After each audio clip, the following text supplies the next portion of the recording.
আজকের ভিডিওটি শুধুমাত্র তীর্থ ভিসা প্রত্যাশীদের জন্য খুবই গুরুত্বপূর্ণ। আমার সামনে দেখতে পাচ্ছেন লাইভ একদম আপনাদেরকে দেখাচ্ছি যে একজন তীর্থ ভিসা কীভাবে পেয়েছেন। সে কিন্তু বলছে সে তীর্থ ভিসা পেয়েছেন, কিন্তু সে কিভাবে তীর্থ ভিসা পেয়েছেন সেই বিষয়টি আমি তার সঙ্গে যোগাযোগ করে একদম স্টেপ বাই স্টেপ জেনেছি। সে কিন্তু তীর্থ ভিসা নিজে করেছে এবং তার ভাষ্য অনুযায়ী বাংলাদেশি সকল হিন্দুরা তীর্থ ভিসা করতে পারবেন এবং তারা তীর্থ ভিসা পাবেন। আপনারা ট্যুরিস্ট ভিসার বিকল্প ভিসা হিসাবে এই সময়ে শুধুমাত্র বাংলাদেশি হিন্দুরা এই তীর্থ ভিসাটি নিয়ে ভারতে যেতে পারেন। এটি কিন্তু আপনাদের জন্য একদমই সুবর্ণ সুযোগ। আমি কিন্তু স্টেপ বাই স্টেপ আপনাদেরকে জানাবো যে সে কীভাবে এই তীর্থ ভিসা তিনি পেয়েছেন 3 মাস মেয়াদি। তো সেই বিষয় নিয়ে থাকবে আজকের এই ভিডিওটি। এজন্য আপনাদের কাছে ছোট্ট একটা অনুরোধ থাকবে, আপনারা ভিডিওটি অবশ্যই স্কিপ না করে একদম প্রথম থেকে শেষ পর্যন্ত দেখবেন এবং আপনাদের যদি মনে হয় এই ভিডিও থেকে আপনারা অনেক উপকৃত হয়েছেন তাহলে অবশ্যই ভিডিওটি শেয়ার করে অন্যজনকে দেখার সুযোগ করে দিবেন। আর আপনারা জানেন যে আমরা এই চ্যানেলে ভারতীয় visa related tips and tricks সহ ভারতীয় ভিসার সর্বশেষ আপডেট আমরা কিন্তু সর্বপ্রথম আপলোড করে থাকি। সেজন্য অবশ্যই আমাদের চ্যানেলটিকে সাবস্ক্রাইব করবেন এবং পাশে থাকা বেল আইকনটিতে ক্লিক করে রাখবেন যেন প্রত্যেকটা ভিডিওর নোটিফিকেশান সবার আগে আপনারা পেতে পারেন। তো চলুন কথা না বেরিয়ে আমরা চলে যাব একদম মূল ভিডিওর আলোচনা, স্টেপ বাই স্টেপ আপনাদেরকে দেখাবো। আপনারা অবশ্যই মনোযোগ সহকারে ভিডিওটি দেখবেন বা শুনবেন, না হলে কিন্তু আপনারা একদম মিস করে যাবেন। আর এই সময় কিন্তু হিন্দুদের জন্য গুরুত্বপূর্ণ এই বিষয়টি। তো আমি তার সঙ্গে কথা বলেছি যে সে ভারতীয় তীর্থ ভিসা এবং আরও বিষয় আপনাদেরকে জানাবো যে তীর্থ ভিসা করতে করতে আপনারা এই মুহূর্তে তীর্থ ভিসা পেতে কী কী ডকুমেন্টস প্রয়োজন হবে এবং কীভাবে সেই ডকুমেন্টসগুলো কালেক্ট করবেন, সেই ডকুমেন্টসগুলোর কথা আমি আপনাদেরকে সম্পূর্ণ একদম ধারাবাহিকভাবে বলবো।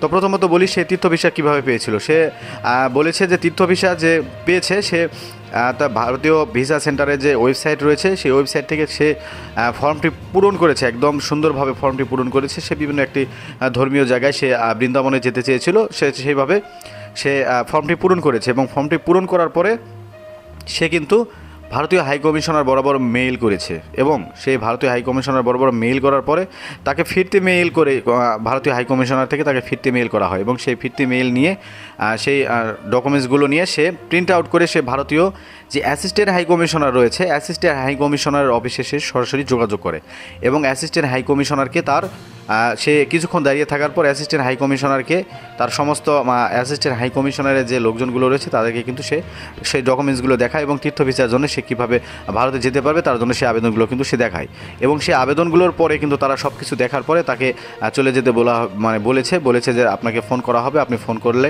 আপনি আমাদের ভিসা সেন্টারে এসে হাই কমিশনার অফিসে এসে আপনি কাগজপত্র নিয়ে আপনি ভিসা সেন্টারে জমা দেবেন। তো পরের দিন তাকে ফোন করা হয়, সে ফোন যাওয়ার পরে সমস্ত ডকুমেন্টস নিয়ে যাওয়ার পরে সেই ডকুমেন্টসগুলো নিয়ে সে ভারতীয় ভিসা সেন্টারে জমা দেয়। মাত্র এই 830 টাকা তখন রেট ছিল, 830 টাকা দিয়ে সে 820 টাকা, সেই 820 টাকা দিয়ে সে কিন্তু ভিসাটি করতে পেরেছে এবং সে বলেছে যে এইভাবে নিয়মে ভারতীয় যে তীর্থ ভিসা রয়েছে সেটি কিন্তু বাংলাদেশের সকল মানুষ পেতে পারবে এবং আমরা তীর্থ ভিসার জন্য কী কী প্রয়োজন হবে সেই বিষয়টি আপনাদেরকে জানাবো এবং আপনারা যে ইসকন মন্দির রয়েছে ইসকনের মন্দিরের মাধ্যমেও কিন্তু আপনারা তীর্থ ভিসা পেতে পারবেন। ইসকন মন্দিরকে ধরলে বা ইসকন মন্দিরের মাধ্যমে অনেক বাংলাদেশের মন্দির রয়েছে তারা তীর্থ ভিসা করে কিন্তু বর্তমানে ভারতে নিয়ে যাচ্ছে।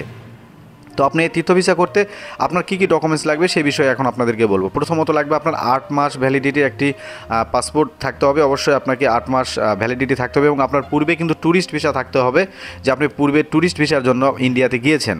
তো সেই ট্যুরিস্ট ভিসার কিন্তু ডকুমেন্টসগুলো লাগবে যে আপনার ট্যুরিস্ট ভিসা সেই ভিসাটি থাকতে হবে এবং আপনার এনআইডি কার্ড লাগবে এবং আপনার ব্যাঙ্কিং স্টেটমেন্ট লাগবে আর সর্বনিম্ন 20,000 টাকা আপনার বাড়ির বিদ্যুৎ বিল লাগবে, অথবা এখন বেশিরভাগ মানুষ বিদ্যুৎ বিলে দেয় আর জমির খতিয়ান অথবা পসরা যা আছে দিবেন। আর আপনি যদি স্টুডেন্ট হয়ে থাকেন স্টুডেন্ট আইডি কার্ড দেবেন, আপনি যদি চাকরিজীবী হন অবশ্যই আপনাকে এনওসি দিতে হবে। আর যে একটি মন্দির থেকে আপনাকে অবশ্যই তীর্থ ভিসার জন্য ইনভাইটেশন বা তীর্থ ভিসা আপনি যেতে যাচ্ছেন কোথায় যেতে যাচ্ছেন সেইখান থেকে একটি লেটার লাগবে, তাহলে আপনি কিন্তু তীর্থ ভিসার জন্য আবেদন করতে পারবেন। এটি কিন্তু তীর্থ ভিসা কিন্তু ওইভাবে ভারতীয় যে ওয়েবসাইট রয়েছে সেখানে কিন্তু ওইভাবে অ্যাভেলেবল নেই। আপনি কিন্তু এই যে নিয়মটা আমি বললাম স্টেপ বাই স্টেপ যদি আপনি ফলো করেন আপনি কিন্তু তীর্থ ভিসা পেতে পারবেন এবং সে পেয়েছে, যার কারণে কিন্তু সে আমাকে জানিয়েছে বা আপনাদেরকে জানানোর জন্য সে আমাকে বলেছে যে আপনাদের মাধ্যমে যেন এটা জানিয়ে দিই।